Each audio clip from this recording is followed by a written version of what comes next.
ఆరాధన ప్రభువును నడిపించాడు. కొంత సమయం దేవుని వాక్యాన్ని ధ్యానించుకుందాం. పరిశుద్ధ గ్రంథంలో నుంచి హగ్గయి 2వ అధ్యాయము 9వ వచనం నుండి చదువుతున్నాం. పరిశుద్ధ గ్రంథంలో నుంచి హగ్గయి 2వ అధ్యాయము 9వ వచనం. ఈ కడవరి మందిరం యొక్క మహిమ మునుపటి మందిరం యొక్క మహిమను మించునని సైన్యములకు అధిపతి యెహోవా సెలవిచ్చుచున్నాడు. ఇక్కడ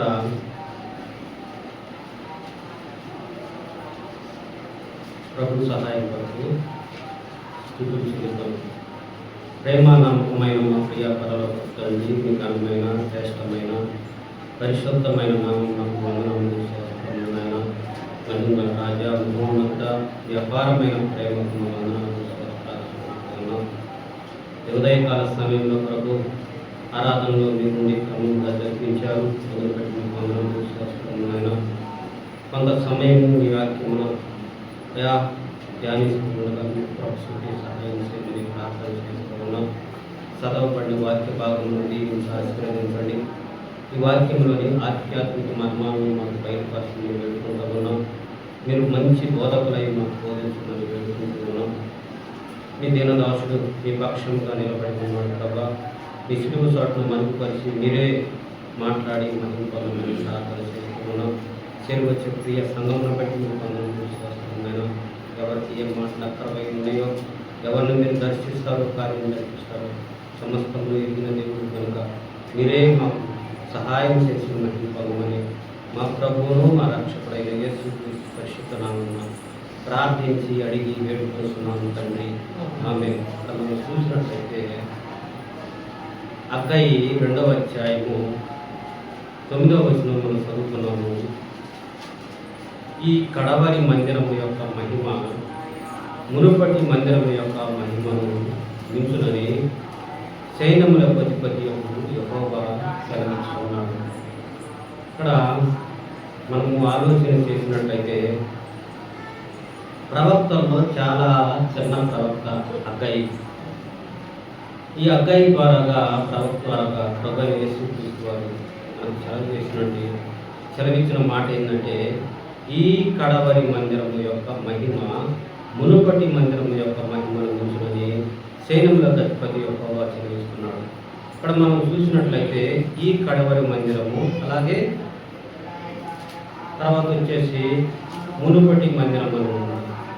ఇప్పుడు వచ్చేసి మనం చూస్తాము యెరూషలేములో దావీదు ఇశ్రాయేలు రాజుగా ఉన్నప్పుడు ఒక మందిరం కట్టాలని ఆలోచన చేసి దేవుని సన్నిధిలో ప్రార్థన చేయగా దేవుడు నాతాను ప్రభుత్వం కూడా దావీదుతో మాట్లాడాడు.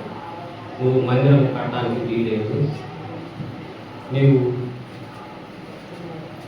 ఎందుకంటే చాలా యుద్ధాలు చేశాడు దావీదు, రక్షణమైంది కాబట్టి దీన్ని కట్టడానికి వీలేదు. నీ సంతానంలో నుంచి వచ్చిన నీ కుమారుడు ద్వారానే నాకు మందిరం కట్టాలి కార్యము నేను నీకు తోడై ఉండి జరిపిస్తాను. నీ సంతానంలో ఒకడు రాజుగా ఉండకపోడు అని దావీదుకు తెలియజేసినప్పుడు, ఆ విషయాలన్నీ నాతాను దావీదుకు తెలియజేసినప్పుడు దావీదు దేవుని ఎదుట సాగిలపడి, నేను ఏమాత్రపు వాడినయ్యా, నువ్వు నన్ను దర్శించి ఆ గొర్రెల కాపర్ల నుంచి ఇశ్రాయేలు ప్రజలకు నన్ను రాజుగా చేసి నా సంతానం ద్వారా నువ్వు మందిరం కట్టించుకోవడం ద్వారా నా సంతానంలో ఒకడు నీ సింహాసనం మీద ఉంటాడని నన్ను ఆధిక్యపరచాడు అని నీవు గొప్ప దేవుడు అని దేవుణ్ణి చేస్తూ ఉంటాడు. అప్పుడు దావీదు తర్వాత సొలొమోను రాజు అవుతాడు. సొలొమోను మందిరము కడతాడు. మందిరము కట్టిన తర్వాత సొలొమోను ఇశ్రాయేలు పాపం చేసినప్పుడు ఇశ్రాయేలు ప్రజలు ఆ మందిరం మీదకి మనము చూసినట్లయితే ఆ బబులోను సామ్రాజ్యాధిపతి అయిన మనము దానియేలు గ్రంథంలో చూస్తాం. మనం ఆ వచనాలు యోధారాజు దానియేలు మొదటి అధ్యాయం చూద్దాం. యోధారాజు యెహోయాకీము ఏలుబడిలో 3వ సంవత్సరంలో బబులోను రాజుకు నెబుకద్నెజరు యెరూషలేముకు వచ్చి దానిని ముట్టడి వేయగా, అంటే ఇప్పుడు బబులోని సామ్రాజ్యం అధిపతి అయిన నెబుకద్నెజరు యోధారాజుకు యెహోయాకీము ఏలుబడిలో ఈ యెరూషలేము ఆలయమును ముట్టడి వేసి ధ్వంసం చేసి ఆలయాన్ని కాల్చి దాన్ని కిటికీలు గుమ్మలు కాల్చి దాంట్లో ఉన్న ఈ దేవుని ఉపకరణలన్నీ తీసుకొని బబులోని సామ్రాజ్యం యజమానులుగా కొంతమంది అక్కడ ఉన్న ఈ ప్రజలను కూడా చెరపట్టుకొని వెళ్తాడు. అలాగా మొదటి మందిరము కట్టిన వారు సొలొమోను, అయితే దాన్ని ధ్వంసం చేయబడింది. అప్పుడు ఈ నెబుకద్నెజరు తర్వాత వారు రాజ్యము వాళ్ళు పరిపాలన చేసిన తర్వాత బబులోను రాజులు అక్కడి నుంచి పారసీక సామ్రాజ్యం వస్తుంది. పారసీక సామ్రాజ్యంలో కోరేష్ అనే రాజును మళ్ళీ దేవుడు ప్రేరేపించి, నీవు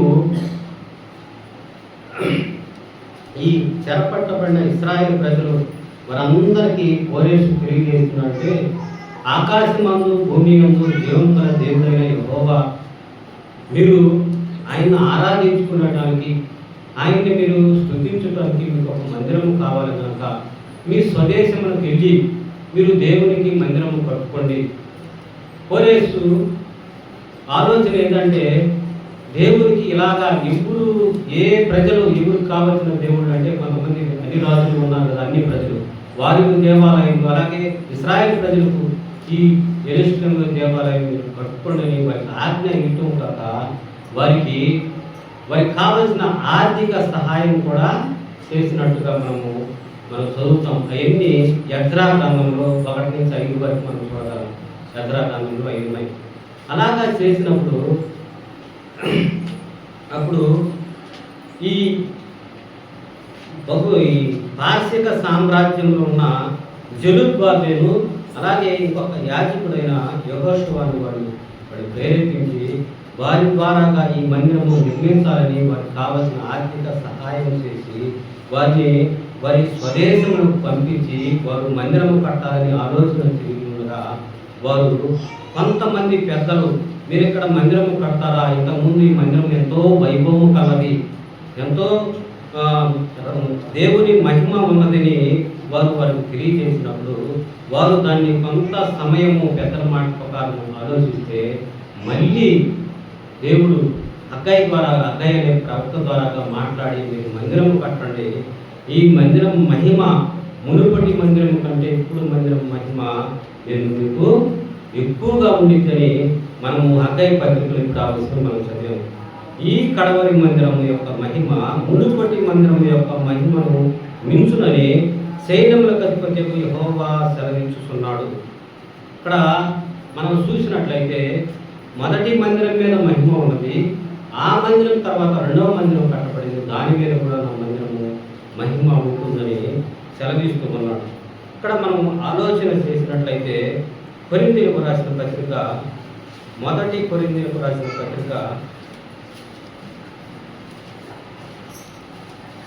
3వ అధ్యాయము, కొరింథీయులకు రాసిన మొదటి పత్రిక 3వ అధ్యాయం 16వ వచనం మనం చూసినట్లయితే, మీరు దేవుని ఆలయమై ఉన్నారని, దేవుని ఆత్మ మీలో నివసించుచున్నాడని మీరు ఎరుగుదురా.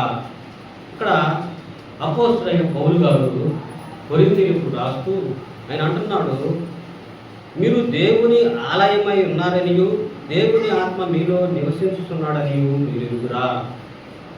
అంటే దేవుడు మన హృదయంలో నివసించడానికి ఆయన ఇష్టపడుతున్నాడు. అందుకే పౌలు గారు కొరింథీ సంఘానికి స్పష్టంగా తెలియజేశాడు, మీరు దేవుని ఆలయమై ఉన్నారని, దేవుని ఆత్మ మీలో నివసించుతున్నారని మీరు ఎరుగుదురా. అలాగే మనము పేతురు పత్రిక మనం చూసినట్లయితే, పేతురు గారు రాసిన మొదటి పత్రిక మనం చూసినట్లయితే అక్కడ కూడా ఒక వచనం ఉంది. 5వ అధ్యాయము 2వ అధ్యాయము, పేతురు రాసిన మొదటి పత్రిక 2వ అధ్యాయము 5వ వచనంలో మనం చూసినట్లయితే చివరిలో, మీరును సజీవమైన రాళ్ల వలె నుండి ఆత్మ సంబంధమైన మందిరముగా కట్టబడుతున్నారు. మనం ఎవరమంట? ఆత్మ సంబంధమైన మందిరముగా. దేవుడు మన హృదయంలో నివసించాలి చూడాలని ఆశపడుతున్నాడు. అందుకే పౌలు గారు మీరు దేవుని ఆలయం ఉన్నారని మీరు ఎదురు అంటున్నాడు. ఇక్కడ పేతురు గారు ఏంటంటే మీరు సజీవ యాగముగా, సజీవమైన రాళ్ల వలె ఆత్మ సంబంధమైన మందిరముగా కట్టబడుతున్నారు అని సెలవిచ్చాడు. ఇక్కడ మనం ఆలోచన చేసినట్లయితే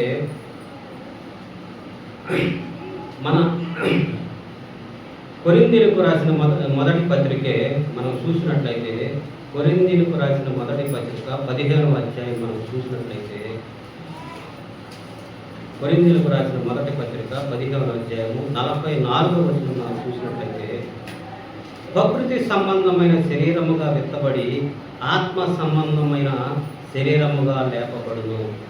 అదే ప్రకృతి సంబంధమైన శరీరం ఉన్నది కనుక ఆత్మ సంబంధమైన శరీరం ఉన్నది. ఇందు విషయమై ఆదామును మొదటి మనుషుడు జీవించు ప్రాణి అయినని వ్రాయబడి ఉన్నది. కడపటి ఆదాము జీవింపజేయ ఆత్మయను. అట్టి ఆత్మ సంబంధమైనది మొదట కలిగినది కాదు, ప్రకృతి సంబంధమైనది మొదట కలిగినది, తర్వాత ఆత్మ సంబంధమైనది. మొదట మనుషుడు భూ సంబంధమైన మట్టి నుండి పుట్టినవాడు, రెండవ మనుషుడు పరలోకం నుంచి వాడు. ఇక్కడ పౌలు గారు ఇక్కడ తెలియజేస్తూ ఉన్నాడు. కొరింథీయులకు రాసిన పత్రిక 15వ అధ్యాయము 44వ వచనం మనం చూసినట్లయితే, ప్రకృతి సంబంధమైన శరీరముగా విత్తబడి ఆత్మ శరీరముగా లేపబడను. ఇక్కడ ఈ కొరింథీ సంఘంలో కొంతమంది మృతుల పునరుత్థానం లేదని ఒక వాదనతో ఆ సంఘాన్ని కన్ఫ్యూజ్ చేస్తూ ఉంటే పౌలు గారు ఆ సంఘానికి ఉత్తరం రాశాడు. అప్పుడు పౌలు గారు రాసిన వచనముల ప్రకారం మనం చూసినట్లయితే ప్రకృతి సంబంధమైన శరీరముగా విత్తబడి ఆత్మ సంబంధమైన శరీరముగా లేపబడు. మనం ఆలోచన చేసినట్లయితే ఆదామును మట్టితో చేశాడు. ఆదాము మట్టి ద్వారా సృజించి ఆయన జీవాయువును ఊదాడు. నరుడు జీవాత్మయుడు. అంటే ఆదాము శరీర సంబంధి, ప్రకృతి సంబంధి. అంటే ఆయన ఆత్మ ఊదాడు కాబట్టి ఆయన ప్రాణం ఉన్నది. అలాగే మనం ఆలోచన చేసినట్లయితే ప్రకృతి సంబంధమైన శరీరముగా ఉంచబడి ఆత్మ సంబంధమైన శరీరముగా లేపబడు. అంటే మనం ఆలోచన చేసినట్లయితే మనము ఆదాము పాపం చేయకముందు ఆయన పాపం లేదు కాబట్టి ఆయన దేవుడితో సహవాసం కలిగి ఉన్నాడు.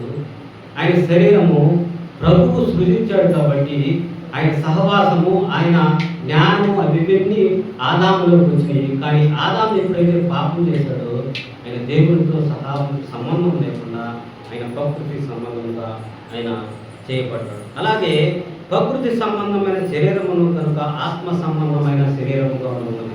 ప్రకృతి సంబంధమైన శరీరం అంటే ప్రభువుని ఎరగకుండా మనం ఉండటమే, అపవాదికి సోర్పీయటమే. అలాగే మన ఆత్మ సంబంధమైన శరీరం అంటే ఎప్పుడైతే ప్రభువును అంగీకరిస్తామో, ప్రభువును మనం దర్శిస్తాడు, మన శరీరం, మన దీన స్థితిని ఆయన మహిమ గల శరీరంగా ఎప్పుడైతే మార్పు చెందుతాడో అప్పుడు మనము ఈ లోక యాత్ర ముగించినప్పుడు మనము ఆయన స్వారూప్యంలోకి మారుతాం. కాబట్టి ఆయన మన దీన శరీరము ఆయన మహిమ గల శరీరంగా మారుతాడు. మనం ఫిలిప్పీయులకు రాసిన పత్రిక 3వ అధ్యాయము చివరి వచనంలో మనం చూస్తాం. 21వ వచనం అనుకుంటా అక్కడ మనం చూస్తాం. అలాగే ఇక్కడ చూసినట్లయితే ఆత్మ సంబంధమైనది మొదట కలిగినది కాదు, ప్రకృతి సంబంధమైనది మొదట కలిగినది. అలాగే తర్వాత ఆత్మ సంబంధమైనది. మొదట మనుషుడు భూ సంబంధమైన మట్టి నుండి పుట్టివాడు, ఆదాము మట్టి నుండి పుట్టివాడు. అలాగే రెండవ మనుషుడు పరలోకం నుండి వచ్చినవాడు.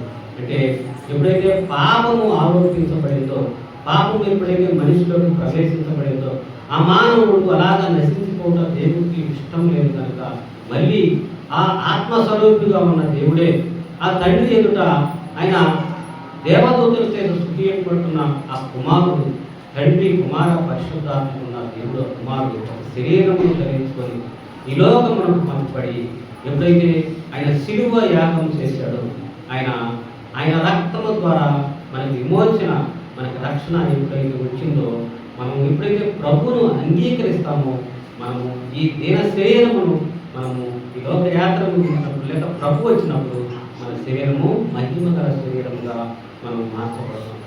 అదే మనము ఆత్మ సంబంధమైనదని ఇక్కడ పౌలు గారు తెలియజేస్తున్నాడు. అలాగే రెండవ మనుషుడు పరలోకము నుండి వచ్చినవాడు, ప్రభువుడు పరలోకము నుండి వచ్చినవాడు. ఆయనతో మనము సమాధానంగా ఉండాలి. అలాగే మనం చూసినట్లయితే మన ప్రభువుని మనము ప్రకటన గ్రంథంలో ఆయన కూడా మనం చూస్తాము. ప్రకటన గ్రంథము 1వ అధ్యాయము 18వ వచనం మనం చూసినట్లయితే, ప్రకటన గ్రంథము 1వ అధ్యాయము 18వ వచనం మనం చూసినట్లయితే, నేను మొదటి వాడను కడపటి వాడను జీవించువాడను మృతుడైతును కానీ ఇదిగో యుగ యుగములకు సజీవునై ఉన్నాను. నేను మొదటి వాడను కడపటి వాడను జీవించువాడను మృతుడైతును కానీ యుగ యుగములకు సజీవునై ఉన్నానని ప్రభువు. అలాగే మరియు మరణము యొక్కయు పాతాళ లోకం యొక్క తాళపు చెవులు నా స్వాధీనంలో ఉన్నది. మరణము యొక్కయు పాతాళ లోకం యొక్క తాళపు చెవులు స్వాధీనంలో ఉండి ప్రభువారి స్వాధీనంలో ఉంది. అలాగే మనం చూసినట్లయితే ప్రకటన గ్రంథము 22వ అధ్యాయము మనము 13వ వచనం చూసినట్లయితే, ప్రకటన గ్రంథము 22వ అధ్యాయము 14వ, నేనే ఆల్ఫాయు ఒమేగయు మొదటి వాడను కడపటి వాడను ఆదియు అంతమైన. మన ప్రభువే మొదటి వాడు కడపటి వాడు, ఆల్ఫా ఒమేగా, ఆదియు అంతమైన. అలాంటి ప్రభువుని మనం కలిగి ఉన్నాం కనుక మనము ప్రకృతి సంబంధమైన అయినప్పటికీ ఆత్మ సంబంధులుగా మనం చేశాడు ప్రభు. అలాగా ప్రభువు రక్తముతో కడపడి మనము ఎప్పుడైతే పరిశుద్ధ జీవితాన్ని మనం జీవిస్తామో మనలో దేవుని ఆత్మ ఉంటుంది కనుక మనం దేవుని బిడ్డలము. ఇప్పుడు మనం చూసినట్లయితే 1వ యోహాను రాసిన మొదటి పత్రిక 4వ అధ్యాయం మనం చూసినట్లయితే, యోహాను రాసిన మొదటి పత్రిక 4వ అధ్యాయము 17వ వచనం మనం చూసినట్లయితే, యేసు దేవుని కుమారుడిని ఎవడు ఒప్పుకొనునో వానిలో దేవుడు నిలిచి ఉన్నాడు, వాడు దేవుని యందు ఉన్నాడు. మనము యేసు దేవుని కుమారుడిని ఎవడి ఒప్పుకొనునో వానిలో దేవుడు నిలిచి ఉన్నాడు, వాడు దేవుని యందు ఉన్నాడు. మనం ఎవరిలో ఉన్నాము? దేవునిలో ఉన్నాము. మనలో ఎవరున్నాడు? దేవుడు ఉన్నాడు. ఎందుకంటే మనం యేసే దేవుడు, ఆయన దేవుని కుమారుడిని మనము అంగీకరించాం. అలాగా మనలో ప్రకృతి సంబంధమైన శరీరం ఉన్నది, ఆత్మ సంబంధమైన శరీరం ఉన్నది. ఎప్పుడైతే మనము ప్రకృతి సంబంధమైన శరీరము మనలో ఉన్నప్పుడు దేవుడు ఆయన కుమారుని ద్వారా మనందరి పాప దోష శిక్ష యావత్తును ఆయన భరించి మనకు విడుదల ప్రసాదించాడు. ఇప్పుడు మనం ఆత్మ సంబంధంగా ప్రభువుని అంగీకరించే వారిగా ఆయనలో ఐక్యపడబడి మనము కలిసి నడిచే వారిగా మనం ఉండాలని ఇక్కడ వాక్యం తెలియజేస్తుంది. ఇక్కడ మనం చూసినట్లయితే మనము కొంతమంది ఉదాహరణగా మనం చూసినట్లయితే ప్రకృతి సంబంధమైనది, ఆత్మ సంబంధమైన శరీరం మనం గ్రహించినట్లయితే మనము యోహాను సువార్త 8వ అధ్యాయంలో ఒక పాపంలో పట్టబడిన స్త్రీని మనం గమనించాము. ఆమె స్థితి మొదట ఈ ప్రకృతి సంబంధమైన శరీరం.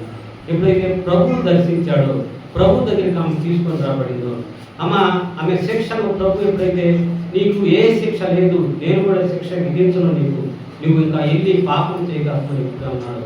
ఆమె దేన శరీరం, ఆ పాపంలో క్షమించబడ్డే కనుక ఆమె దేన శరీరము ఆత్మ శరీరంగా మార్చబడింది. ఆమె అంతకుముందు పాపాత్మురాలే, కానీ ప్రభు ఎప్పుడైతే దర్శించాడో ఆ పాపం కొరకు, ఆమె చేసిన పాపం కొరకు ఆయన శిక్ష పొందాడు కాబట్టి ఆయన ఆత్మ శరీరంగా.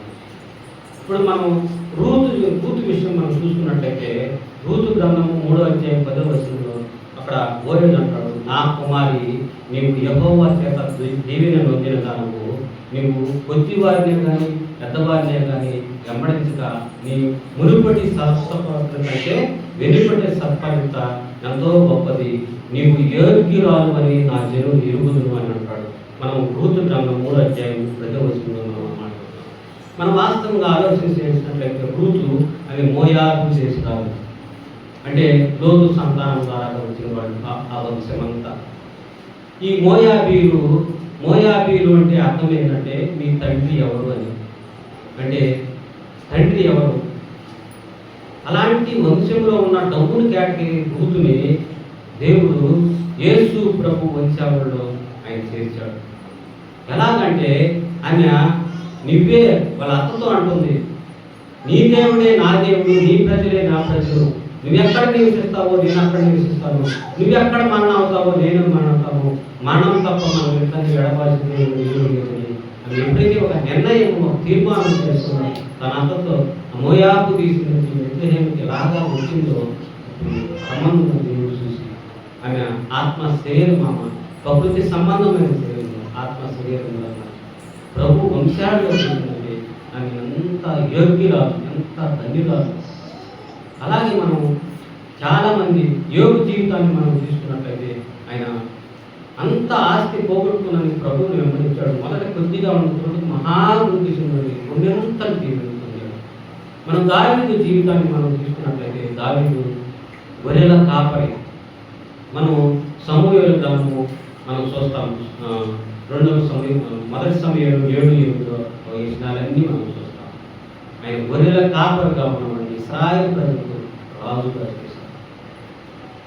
అలాగే ఎవరినైనా మనం తీసుకున్నట్లయితే వారందరూ దేవుడు ఎప్పుడైతే దర్శిస్తాడో, ఆ సమరయ స్త్రీ విషయంలో చూస్తే ఆమె కూడా అలాగే ఆమె కూడా ఉన్నప్పుడు ప్రభు దర్శించి ఆమె కడుపులో నుంచి జీవనది కూడా పాలించి ఆమె కూడా ఆ అబ్రహాము కుమార్తెగా మార్చబడింది, ప్రభు రాజ్య వారసులుగా మార్చబడింది. ఆమె స్థితి మొదట పాపపు స్థితి, ఎవరికి ఆమె అక్కర్లేదు, ఎందుకంటే ఆమె పాపం చేసిందని ప్రతి కూడా ఆమె తృణీకరిస్తాడు. కానీ పరమాత్ముడు ఆ ప్రభు యేసు క్రీస్తు వారు ఎవరిని నశించుకోవడం నాకు ఇష్టం లేదు కనుక ఆ పాపంలో ఉన్న స్త్రీని కూడా దర్శించి ఆమెను కూడా రక్షణలో చేయడానికి ప్రభు ఇష్టపడ్డాడు. అందుకే ఆమె ఆ మహిమలో ప్రభువుని ఘనపరుస్తూ ఉంటాడు. అదేనా శరీరంలో ధరించుకొని అది తీసివేసుకుని మహిమ గల శరీరంగా ప్రభు వచ్చినప్పుడు, లేదా ప్రభువులో ఆమె ఉన్నప్పుడు, ఆమె ఈ లోక యాత్ర ముగించి అక్కడికి వెళ్ళినప్పుడు ఆమె ఎంతో మహిమపరుస్తారు. అందుకే మనము ప్రకృతి సంబంధులుగా మనము సృజించబడి ఆత్మ సంబంధంగా మనము లేకపోవడం, లేకపోతే ఆత్మ సంబంధులుగా మన మొదటి ఆదాము పాపం చేశాడు, కానీ ఆ పాపానికి శిక్ష కడపటి ఆదాముగా మన ప్రభు మన శిక్ష యావత్తును ఆయన భరించాడు. ఇక్కడ మనం చూసినట్లయితే అదే ఇక్కడ మనం హగ్గయి గ్రంథంలో మనం చదివింది, హగ్గయి ఈ కడవరి మందిరం యొక్క మహిమ మునుపటి మందిరం యొక్క మహిమను మించునని సైన్యములకు అధిపతి యెహోవా సెలవిచ్చుచున్నాడు. ఇక్కడ మనం ప్రసంగి గ్రంథం మనం చూసినట్లయితే ప్రసంగి గ్రంథము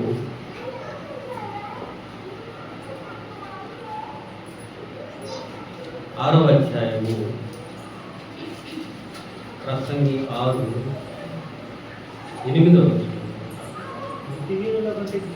ప్రసంగి 6వ అధ్యాయము, ప్రసంగి 7వ అధ్యాయము 8వ వచనం, 8వ వచనం, ప్రసంగి 7:8 కార్య ఆరంభము కంటే కార్య అంతము లేదు. ఇక్కడ సొలొమోను మహారాజు ప్రసంగి గ్రంథం ద్వారా తెలియజేస్తున్నాడు, కార్య ఆరంభము కంటే కార్య అంతము లేదు. ఇప్పుడు మనం ఈ భక్తులు అందరి చరిత్ర మనం చూస్తున్నాము. రూతు గురించి కానీ, సమరయ స్త్రీ గురించి కానీ, అలాగే పాపాత్మురాలు స్త్రీ కానీ, దావీదు విషయంలో కానీ, యేహూదీ వీళ్ళందరూ తీసుకుని కార్యము ఆరంభించారు, కానీ వారి కార్యం బాగలేదని, వాళ్ళ అంతం బాగుంది, వాళ్ళ అంతం ప్రభువులో ఉన్నది. అది కావాలి మనకి. కార్య ఆరంభము కంటే కార్య అంతము లేదు. మనం కూడా కార్యము ఆరంభించాము, ప్రభువులో కలిసి నడుస్తూ ఉన్నాం. మన అంతం ఎట్లా ఉంటుందో మనకు తెలియదు, కానీ అంతం బాగుండాలి. ప్రభు సన్నిధిలో మనం ఉండాలి, ప్రభు రాజ్యంలో మనం ఉండాలంటే ప్రభు ఈ ప్రకృతి సంబంధమైన శరీరం తీసేసి ఆత్మ సంబంధమైన శరీరం మనకు అనుగ్రహించి మన దేన శరీరం ఆయన మహిమల శరీరంగా మార్చుకోవాలి. మనము ఆయనతో కలిసి మనతో కలిసి ఆయన పరిశుద్ధాత్మని కలిసి మనము నడిచేవారిగా ఉండాలి. ఎందుకంటే అపవాది గర్జించు సింహం వలె తిరుగుతూ ఉన్నాడు. అలాగే అబద్ధ ప్రవక్త వాడు తోడేలు చర్మము కప్పుకొని వాడు గొర్రెల వలె మందలో చొరబడి అబద్ధ ప్రవక్త చేస్తూ ఉన్నాడు. వాటన్నిటి నుంచి ప్రభు మనల్ని తప్పిస్తాడు. అబద్ధ బోధకులని మనల్ని తప్పిస్తాడు. ఎందుకంటే మనం ప్రభు బిడ్డలము. ఆయన మనలో ఉన్నాడు, ఆయన మనల్ని చూస్తూ ఉన్నాడు, ఆయన మనల్ని కాసే దేవుడు, మనల్ని మేపే దేవుడు. అందుకని నా గొర్రెలు నా స్వరము నేను అంటాడు యోహాను సువార్తలో. అంటే మనము ఆయన స్వరము వినోదారుగా మనం ఉండాలి. అలాగా ఉన్నప్పుడు మనకి నష్టం జరుగుతుంది. మనము చూసినట్లయితే జకర్యా గ్రంథము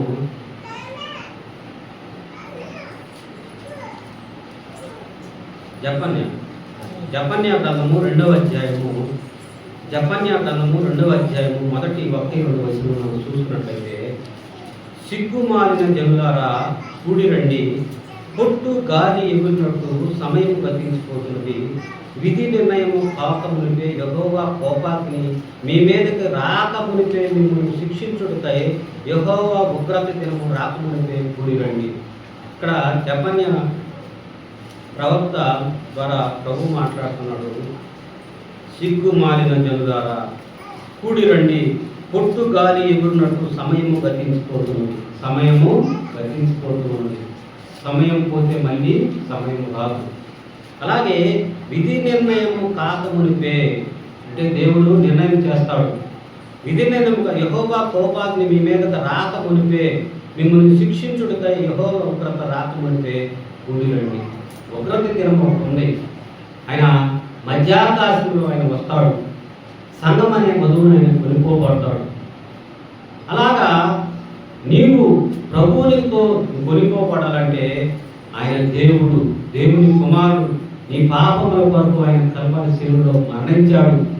నీ పాపము, నీ దోషము, నీ అతిక్రమము, నీ శాపము ఎంత ఆయన భరించి నీకు విడుదల ప్రసాదించాడు అని నువ్వు గుర్తెరిగి నువ్వు దేవుని వద్దకు వచ్చే దేవుని ఉగ్రతను తప్పించుకుంటావు.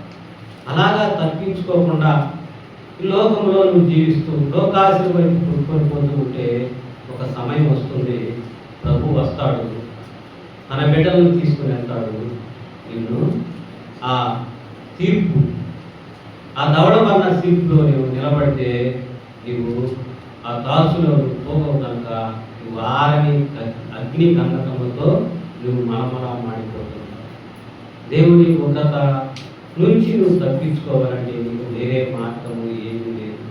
నువ్వు ప్రభువుని అంగీకరించడమే. ఆయన రక్షణ సిద్ధపరిచాడు, కానీ నువ్వు రక్షణను అంగీకరించలేక ఇంకా లోకం వైపు చూస్తూ, లోకాశ వైపు చూస్తూ నువ్వు సమయమును వ్యర్థం చేస్తూ ఒకడు గాలికి పట్టుకొట్టుకు ప్రయాసపడితే నీవు నష్టపోతావు.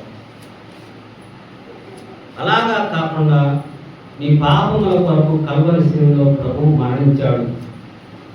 ఆయనే దేవుడు, ఆయనే రక్షకుడు, ఆయన తప్ప వేరే దేవుడు లేడని అంగీకరించి నీ పాపములు ఒప్పుకుంటే నీ దీన శరీరము ఆయన మహిమకర శరీరముగా మారుస్తాడు. అలాగే ఆ పరలోకంలో ఆయనతో సదాకాలం జీవించే గొప్ప భాగ్యము నీకు అనుగ్రహిస్తాడు. అక్కడ దేవునితో ఆ మహిమలో నువ్వు ప్రభుతో అక్కడ గొర్రె పిల్ల విందులు, అలాగే అక్కడ చీకటి ఎంత మాత్రము ఉండదు. ఆ శృంగారమైన పట్టణంలో నీవు ప్రభుతో సదాకాలము జీవించాలి అంటే నీవు ప్రభువుని అంగీకరించేవాడిగా ఉండాలి. చాలామంది భక్తులు మనకు ప్రభువును అంగీకరించి వారి జీవితాన్ని గురించి ప్రభువులో ఉన్నారు. అవన్నీ దృష్టాంతములుగా మనకి ఈ పరిశుద్ధ గ్రంథంలో రాయబడ్డాయి. అలాగా కాకుండా మనం ఇశ్రాయేలు ప్రజల వలె మాటికి దేవుని మీద, దేవుని సేవకుల మీద తిరుగుబాటు చేస్తే 6 లక్షల కాల్పము ఐగుప్తు దేశం నుంచి బయలుదేరిన ఇశ్రాయేలు జనము 6 లక్షల కాల్పము వాగ్దాన భూమి కనాను దేశంలో ప్రవేశపెట్టిన వారు ఇద్దరే, యెహోషువ, కాలేబు. ఎందుకయ్యా వాళ్ళు అంతమంది అక్కడ మరణించారంటే వారు మాటికి మాకు ఆహారం లేదు, మాకు మంచినీళ్ళు లేదు, మేము మందిరంలో మేము పనిచేయలేము, మా లేవీని నాశేసింది, లేకపోతే ఐగుప్తులో సమాధులు లేవని మమ్మల్ని ఇక్కడ తీసుకొచ్చారా, లేకపోతే మేము అక్కడ తిన్న ఆహారం బట్టి కూడా ఎన్నో విధములుగా దేవుడి సేవల మీద తిరుగుబాటు చేశారు. దేవుడి సేవకులను తిరుగుబాటు చేస్తే దేవుడు నిలబడతారు.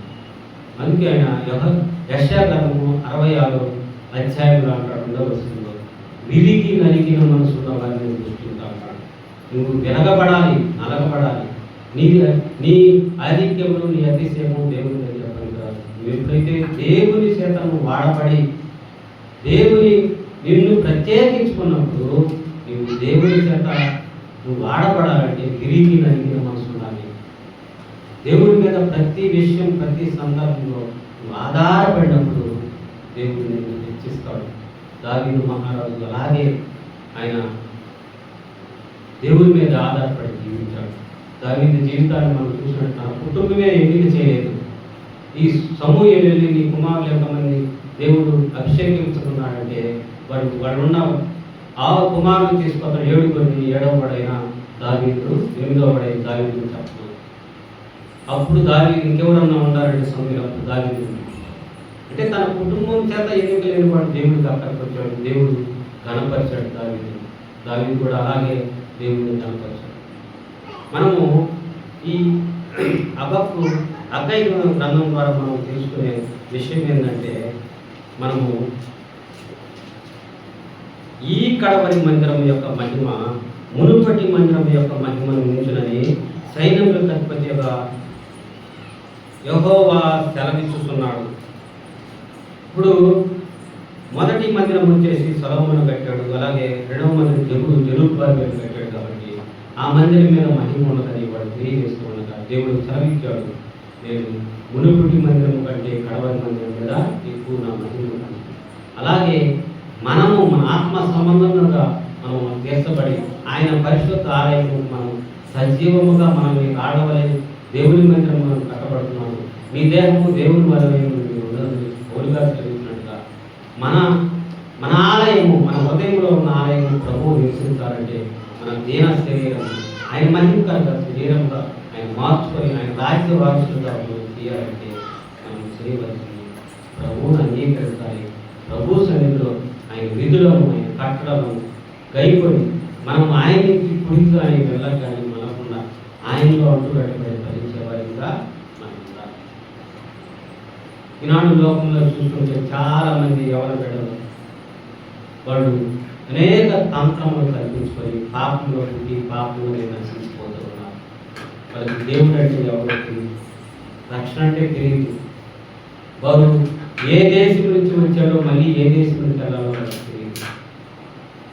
అనేక మంది దేవుడు పూర్వకాలంలో నానా ప్రవక్తల ద్వారా మాట్లాడుకుంటున్న కుమారుడు ద్వారా మాట్లాడుతుంటే ఆయన సేవకుల ద్వారా వాళ్ళు వినగలిగే సింహుని గ్రహించగలిగే మనుషులు కూడా వాళ్ళు పరిశీలన పడుతున్నారు. కఠినమైన హృదయం వారి నడవలసిన జన్మలోని దేవుని ఉగ్రతను కలిగిపోతున్నారు. అందుకే ప్రభు ఎవ్వరూ నశించకూడదని ఆయన దీర్ఘశాంతం వహించి ఆయన రాక ఆలస్యం చేస్తూ ఉన్నాడు. అందరూ రక్షణ పొందాలి, అందరూ ప్రభు రాజ్యంలో ఉండాలని ఆయన ఆలస్యం చేస్తుంటే ప్రజలు ఇంకా దేవుని భయపడి విత్సరిగా పాపం చేసి దేవుని ఉగ్రతను కలిగిపోతున్నారు. మనమైతే దేవుని ఎరిగి దేవుని సన్నిధిలో వారికి పట్టుకునే వారిగా మనం చేయవలసిన పని ఏంటంటే మన శరీరము ఆయన ఆలయం కనుక ఆయన మనలో నివసించాలంటే నేను పరిశుద్ధులను నీవు పరిశుద్ధంగా ఉన్నామని చెప్పినట్టుగా మన పరిశుద్ధమైన జీవితాన్ని మనం కలిగి ఉండాలి. ఆయన మాట ద్వారా హెచ్చరింపబడుతూ, వాక్యం ద్వారా మనం హెచ్చరింపబడుతూ, ప్రార్థనలు విజ్ఞాపనలు చేస్తూ ఆయన సన్నిధిలో ఆయన అంటుకట్టుబడి మనం ఫలించే వారిగా ఉంటే ప్రభు వచ్చినప్పుడు లేకపోతే మనం ఈ లోకం చూసినప్పుడు ప్రభు సన్నిధిలో ఉండాలి. అందుకే మనం రోమాపత్రికలో మనం చూస్తున్నాం, క్రీస్తు దేశంలో ఉన్న వారికి ఏ శిక్ష అయితే మన శిక్ష అంతా ఆయన భరించి మనకి విడుదల ప్రసాదించారు. ఈ ధనికరమైన జీవితం ప్రభు మనకు అనుగ్రహించాడు కనుక ప్రభువుకి మనం కృతజ్ఞతలు తెలియజేస్తున్నాం. ఆయన పనిలో ముందుకు సాగుతాం. అలాగా దేవుడు వాక్యం